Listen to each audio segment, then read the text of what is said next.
तो फ्रेंड्स आइए देख लेते हैं ऐसे हिंदी वाक्यों को इंग्लिश में कैसे बोलें।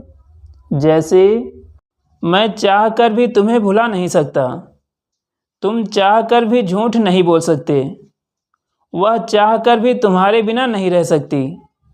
तो जिन हिंदी वाक्यों में हमें बोलना होता है कोई चाह कर भी किसी काम को नहीं कर सकता, तो ऐसे हिंदी वाक्यों को इसमें बोलने के लिए can't even if want to का यूज किया जाता है। इसका मतलब होता है चाह कर भी नहीं सकता, यानी कोई किसी काम को चाह कर भी नहीं कर सकता। इस सेंटेंस में आय का रूल है, सबसे पहले आप सब्जेक्ट लिखेंगे और उसके बाद लिखेंगे कैन नॉट, और फिर जो वर्ब होगी उसकी फर्स्ट फॉर्म लिखेंगे और उसके बाद ऑब्जेक्ट लिखेंगे और फिर लिखेंगे इवन इफ, उसके बाद दोबारा से सब्जेक्ट लिखेंगे और लास्ट में लिखेंगे वांट टू। अगर सब्जेक्ट सिंगुलर होगा तो वांट के स्थान पर वांट्स का यूज करेंगे।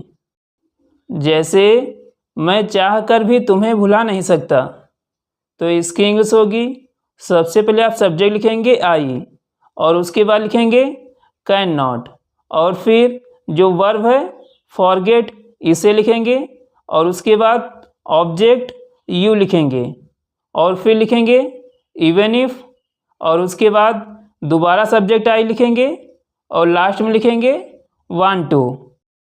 तो पूरा सेंटेंस होगा I can't forget you even if I want to, मैं चाह कर भी तुम्हें भुला नहीं सकता।